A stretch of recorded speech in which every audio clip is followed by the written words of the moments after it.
올해 우리 교회 표어가 빌립보서 3장 12절 말씀에 근거하여 잡힌 바 된 그것을 잡으려고입니다.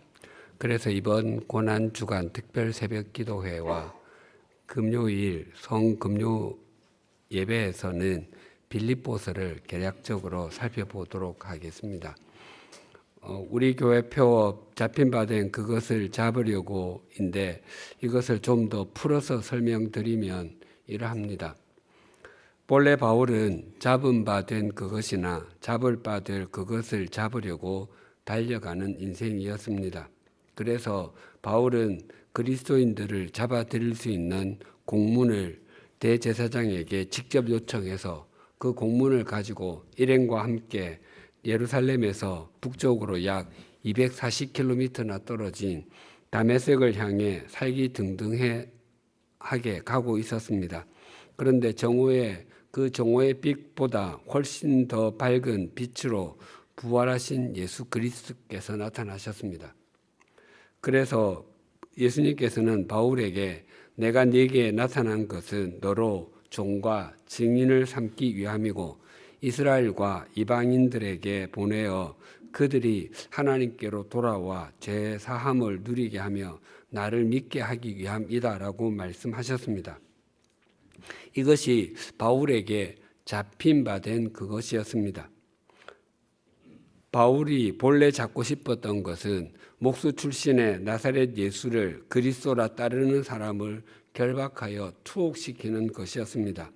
바울이 부활하신 예수 그리스도를 만난 이상 이전의 삶을 살 수 없었습니다. 그의 삶이 180도 달라졌습니다. 그래서 그리스도 예수께서 자신에게 부여해 주신 소명을 향해 달려가게 되었습니다. 바울이 그 소명을 잡기 위해서 달려가고 있는데 자세히 보니까 주님께서도 바울을 잡고 계신 것입니다. 그것을 바울은 잡힌 바 된 그것을 잡으려고 달려간다라고 고백했습니다. 빌립보는 주전 365년 알렉산드로스 대왕의 아버지인 마케도니아의 왕 필립 2세가 이곳을 정복하고 자신의 이름을 따라서 빌립보라고 명명했습니다.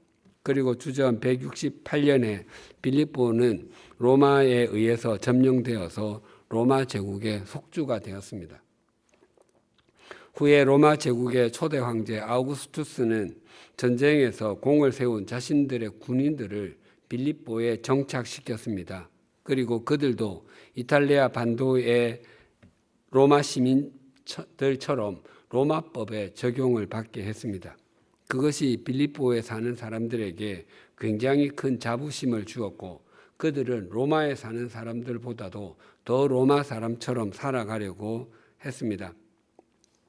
바울 일행이 빌립보에서 귀신이 들려 점을 치는 소녀를 고쳐주자 그 소녀의 주인들이 바울 일행을 관리들에게 끌고 가서 이렇게 외쳤습니다. 로마 사람인 우리가 받지도 못하고 행하지도 못할 풍속을 전한다 하거늘 자신들은 존귀한 로마 시민이기 때문에 천박한 유대인들이나 믿는 예수 그리스도를 받아들일 수 없다는 의미였습니다. 바울은 신라와 함께 떠난 2차 전도 여행에서 소아시아 지역에서 복음을 전하고 있었습니다.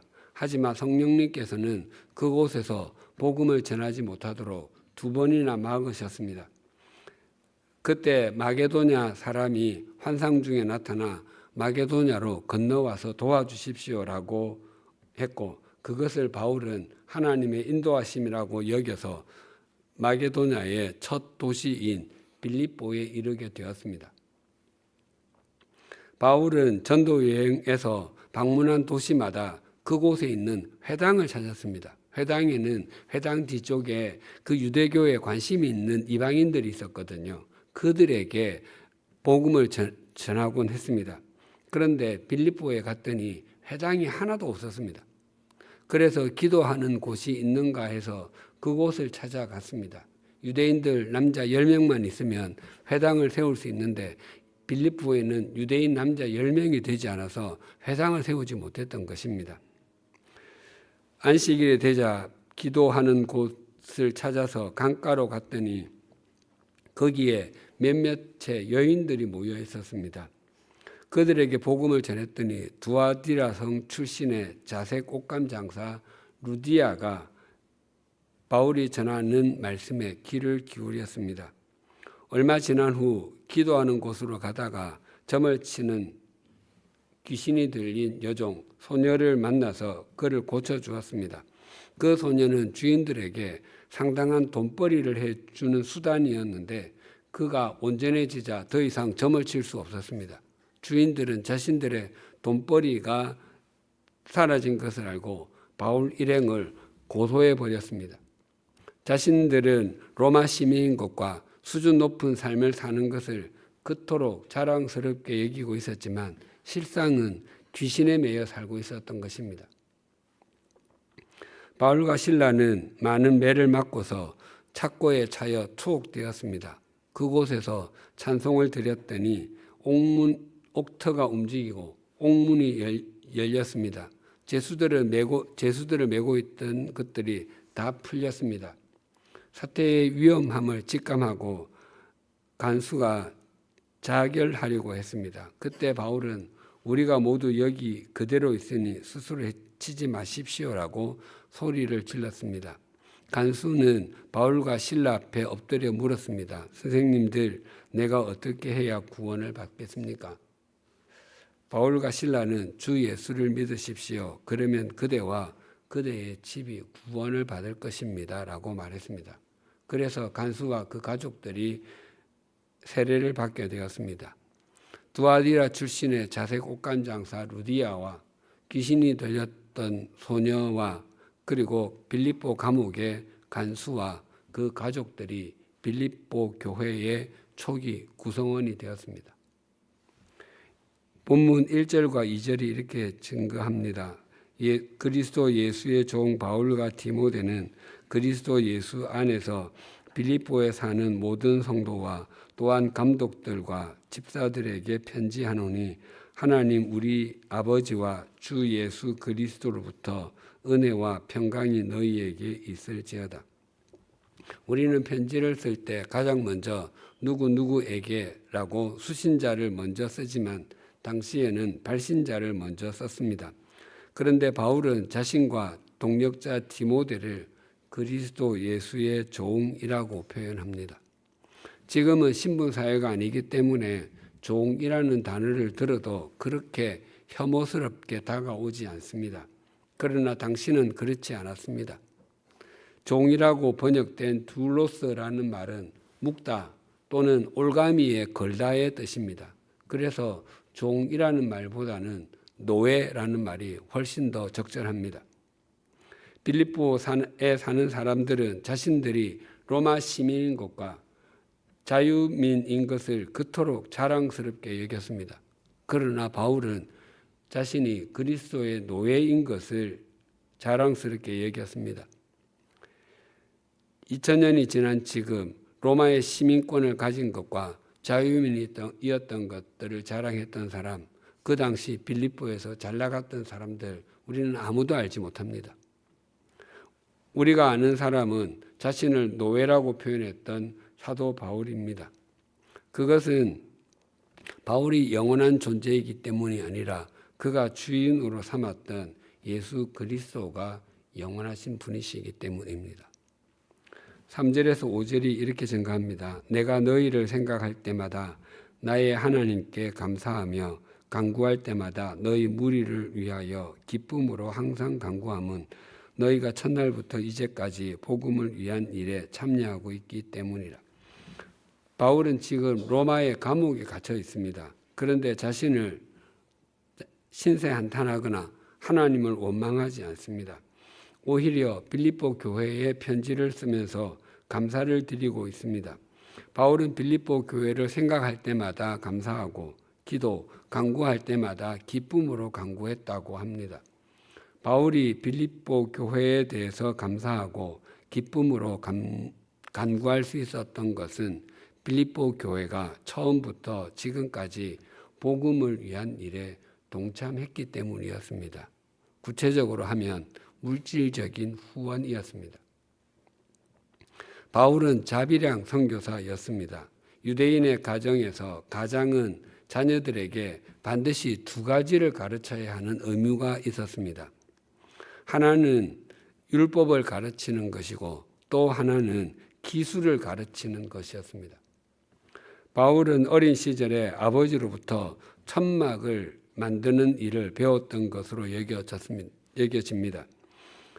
그 기술은 당시에 굉장히 고급 기술이었습니다. 오늘날로 하면 전문가입니다. 그래서 다른 일보다 수입이 많은 직업이었습니다. 사도행전 20장에 의하면 바울은 천막을 만드는 일로 자신의 사역비는 물론 동료의 사역비까지 함께 벌었다고 합니다. 거기에서 유래되어 자비량 선교사를 텐트 메이커, 천막 만드는 사람이라고 합니다. 바울은 여러 교회를 개척했습니다. 그런데 바울에게 선교비, 사역비를 보내준 교회는 빌립보 교회가 유일했습니다. 바울은 천막을 만들어 수익을 남겨서 그것을 사역비는 물론 생활비와 교통비까지 충당해야 했는데 어느 날 사역비가 꼭 필요한데 돈이 없어서 하나님께 기도를 드렸더니 그때 빌립보 교회가 보내준 사역비가 도착했다면 얼마나 감사했겠습니까? 6절이 이렇게 증가합니다. 너희 안에서 착한 일을 시작하신 이가 그리스도 예수의 날까지 이루실 줄을 우리는 확신하노라. 바울은 빌립보 교회에 착한 일을 시작하신 분이 있다고 말합니다. 바울은 자신이 빌립보 교회를 시작했다고 말하지 않습니다. 본래 바울에게는 빌립보에서 사역할 계획이 없었습니다. 환상을 보고서 그것이 빌립보로 오라는 것인 줄로 받아들였습니다. 그리고 루디아의 마음을 열어주신 것도 하나님이었고 귀신 들린 여종을 고쳐준 것도 또 간수에게 세례를 주고 그 가족들에게도 세례를 주어서 교회를 시작하게 되었는데 그것이 자신이 했다고 생각하지 않고 하나님께서 그것을 시작했다고 받아들이는 것입니다. 사실 우리 모두도 동일하지 않습니까?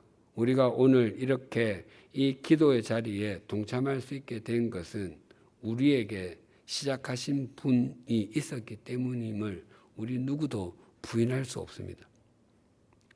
7절과 8절이 이렇게 증가합니다. 내가 너희 무리를 위하여 이와 같이 생각하는 것이 마땅하니 이는 너희가 내 마음에 있으며 나의 매임과 복음을 변명함과 확정함에 너희가 다 나와 함께 은혜에 참여한 자가 됨이라. 내가 예수 그리스도의 심장으로 너희 무리를 얼마나 사모하는지 하나님이 내 증인이시니라. 바울은 빌립보 교회를 생각할 때마다 하나님께 감사하고 간구할 때마다 기쁨으로 하여 하나님께서 빌립보 교회의 구원의 역사를 시작하셨기 때문에 끝까지 책임져 주실 것을 확신하고 있습니다. 그리고 그렇게 생각하는 것이 마땅한 이유를 두 가지로 말하는데 첫째는 너희가 내 마음에 있기 때문이라고 합니다. 즉 바울이 빌립보 교회 사람들을 마음 안에 품고 있기 때문에 생각할 때마다 간구할 때마다 감사가 되고 기쁨이 된다는 것입니다. 그런데 이 구절은 내가 너희 마음에 있기 때문이다라고 번역할 수도 있습니다. 즉 빌립보 교회 사람들의 마음에 바울이 자리 잡고 있다는 것을 알기 때문에 바울도 그들을 생각할 때마다 또 간구할 때마다 감사가 되고 기쁨이 된다고 하는 것입니다. 둘째는 바울의 매임과 복음을 변명할 때나 확정할 때 동참했기 때문입니다. 복음을 변명함은 바울이 재판을 받으면서 기독교가 얼마나 로마 제국과 세상의 적대적인지를 공격받을 때 그것에 대한 반론으로 복음은 해로운 것이 아님에 대해서 말했던 것을 의미합니다. 그리고 복음을 확정함은 재판에서 최후 진술과도 같습니다. 즉, 왜 가말리엘 문화생으로 바리새인으로 탄탄대로를 걷던 자신이 이 자리에 서게 되었는지, 자신이 전하는 복음이 왜 진리인지, 왜 그 복음이 인류에게 존귀한 것인지를 차례로 설명했던 것입니다.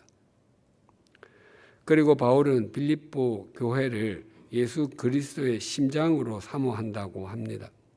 그것은 바울도 빌립보 교회 사람들을 사랑하지만 예수 그리스도께서 더 사랑하신다고 일깨워주고 있는 것입니다. 인간의 사랑은 유한하고 변질될 수 있지만 주님의 사랑은 영원하고 언제나 한결같기 때문입니다. 이처럼 바울과 빌립보 교회의 교제는 참 아름답습니다. 9절에서 11절이 이렇게 증가합니다. 내가 기도하노라 너희 사랑을 지식과 모든 총명으로 점점 더 풍성하게 하사 너희로 지극히 선한 것을 분별하며 또 진실하여 허물 없이 그리스도의 날까지 이르고 예수 그리스도로 말미암아 의의 열매가 가득하여 하나님의 영광과 찬송이 되기를 원하노라. 빌립보 교회는 다른 교회들보다 사랑이 많은 교회였습니다. 그랬기 때문에 다른 교회들은 아무도 하지 않는데 도옥된 바울에게 선교비는 물론 에바브로 디도를 보내어서 옥바라지를 하도록 해주었습니다. 바울의 사역의 길은 참 고독했습니다. 그 사역의 길을 인정해 준 사람은 굉장히 극소수였습니다. 그 중에서 가장 앞서 있던 사람들이 빌립보 교회였습니다. 그래서 바울도 너희의 사랑이 지식과 모든 총명으로 점점 더 풍성해지기를 기도하고 있습니다. 그리고 사랑이 지식과 모든 총명으로 점점 풍성해지는 것을 구체적으로 두 가지로 기도합니다. 첫째는 지극히 선한 것을 분별하기를 기도합니다. 더 선한 것, 더 바른 것을 분별함을 통해서 지식과 총명이 있는 사랑이 점점 더 풍성해질 수 있기 때문입니다. 일이나 사람, 사물을 어떻게 분별하고 어떤 선택을 하느냐에 따라서 동일한 환경과 동일한 능력을 갖고 태어날지라도 삶의 결과는 천양지차가 나타날 수 있습니다. 어떤 사람은 그 입에 금숟가락, 은숟가락을 물고 태어났을지라도 그 인생이 추함의 연속이 될 수도 있고 입에 아무것도 물지 않고 태어났을지라도 기념비와 같은 업적을 남길 수도 있습니다. 둘째는 그리스도의 날까지 진실하고 허물이 없기 위해서라고 합니다. 진실하다의 문자적인 의미는 태양에 의해서 판정되다입니다. 이것은 당시 도자기 산업과 연관이 있습니다. 도자기를 만들어서 파는 상인이 금이 간 도자기는 버려야 하는데 버리지 않고 밀랍으로 보수해서 팔곤 했습니다. 눈으로 보기에는 그것이 보수한 것인지 아닌지 구분이 잘 되지 않았습니다. 그래서 그것이 밀랍으로 보수한 것인지 아닌지 확인하기 위해서 태양빛에 비추어 보았습니다. 그래서 보수한 것은 그곳에 까맣게 줄이 나타났습니다. 그런 부도덕한 상인이 있었기 때문에 선량한 상인은 자기가 만든 도자기는 밀랍하지 않았다는 것을 확인시켜 주기 위해서 밀랍하지 않은 뜻의 라틴어 시네세라를 붙여서 팔았습니다. 거기에서 나온 영어 단어가 sincere, 진실한입니다. 바울은 빌립보 교회가 밀랍칠을 하고서도 하지 않은 것처럼 위장하는 가증한 삶이 아니라 순수함을 끝까지 지키기를 바랐던 것입니다. 또 허물이 없다는 것은 다른 사람을 넘어지게 하다와 스스로 넘어지지 않다의 뜻입니다.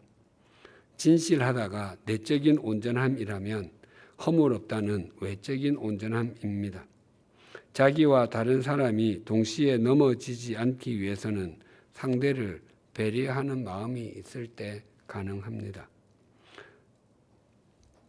그런데 바울의 기도는 빌립보 교회가 지극히 선한 것을 분별하는 것과 진실하여 허물이 없어야 하는 목표점을 그리스도의 날까지라고 합니다. 모든 것은 그 마지막에 판결이 나기 때문입니다. 그리고 바울은 빌립보 교회에 의의 열매가 가득하기를 비는 것으로 기도를 마칩니다. 성경에서 말하는 의는 언제나 하나님과의 바른 관계입니다. 그래서 하나님의 자녀다운 삶을 사는 것입니다. 바울이 빌립보 교회를 위해서 드린 기도가 성도님들께도 온전히 이루어지기를 빕니다. 오늘은 고난주간의 월요일입니다. 사도 바울은 그리스도 예수께 잡힌 바 될 것이라고는 단 한 번도 1도 생각한 적이 없었습니다. 그런데 그리스도께서 그를 잡아 주셨습니다. 그 예수 그리스도께서 우리도 잡힌 바 되게 해 주셨습니다. 우리가 먼저 하나님께 그리스도가 필요하다고 말한 적도 없었고 그리스도 예수께 잡힌 바 되게 해달라고 간구하지도 않았습니다. 예수 그리스도께서는 우리가 생명의 삶, 진리의 삶을 살아가도록 하기 위해 또 잡힌 바 된 그것을 잡으려고 달려가는 삶을 살게 해 주시기 위해서 십자가 위에서 우리 대신 피를 흘려 주셨습니다. 오늘 하루도 우리를 위해 대속의 피를 흘려 주신 주님을 위해 또 주님께 잡힌 바 된 그것을 잡으려고 달려가십시다. 그러면 오늘은 이전과는 다른 고난주간의 첫날이 되실 것입니다. 기도하시겠습니다. 하나님 아버지, 주님의 부활을 앞둔 한 주간 빌립보서의 말씀을 통해서 주님의 대속의 죽으심과 잡힌 바 된 그것을 잡으려고 달려가는 삶이 무엇인지에 대한 말씀을 나누는 은총을 베풀어 주셔서 감사합니다. 바울은 마게도냐의 빌립보에서 복음을 전할 계획이 전혀 없었습니다. 마게도냐 사람의 환상을 통해 빌립보로 가는 것이 주님께 잡힌 바 된 삶을 사는 것인 줄 알았습니다. 그래서 빌립보는 유럽 대륙에 복음이 전해지는데 교두보가 되었습니다. 뿐만 아니라 바울은 주님을 믿고 주님을 따르기 위해 다메섹으로 가려고 했던 것이 아니라 그리스도인들을 잡아들이기 위해 다메섹으로 향하고 있었습니다. 그러나 부활하신 그리스도를 만난 후에 자신이 무엇에 잡힌 바 되어야 하는지 또렷하게 깨닫게 되었습니다. 하나님 아버지, 사도 바울이 그리스도 예수께 잡힌 바 된 그것을 잡으려고 달려가는 삶으로 기독교가 기독교 되게 했을 뿐만 아니라 하나님께서 바울을 그리스도인다운 그리스도인의 샘플이 되게 하셨고 믿음의 사표가 되게 하셨습니다. 우리의 믿음의 연륜이 얼마나 되었든지 하나님께서 우리를 머물게 하신 삶의 자리가 어디이든지 그곳에서 잡힌 바 된 그것을 잡으려고 달려가는 삶을 살아가게 하여 주시옵소서. 오늘 하루도 주님께 잡힌 바 된 그것을 잡으려고 달려가는 삶을 신실하게 살아내므로 우리의 삶에 또렷하게 이정표가 되는 고난주간의 한 날이 되게 하여 주시옵소서. 예수님의 이름으로 기도드립니다. 아멘. 침묵으로 기도하시다가 자유롭게 하루를 시작하시겠습니다.